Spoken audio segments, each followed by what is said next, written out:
yesterday I learned so much, but one of the things that I will not forget in a hurry is the golden circle, where as an entrepreneur, you have to know why you are doing what you're doing, and it has to resonate with your clients or customers, so that if you're trying to move out of line, when you remember why you're doing what you're doing, it puts you back on track.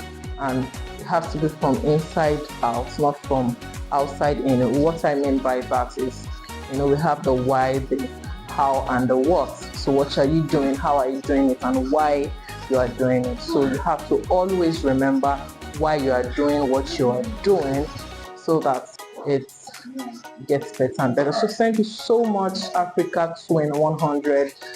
I personally appreciate this opportunity. God bless you.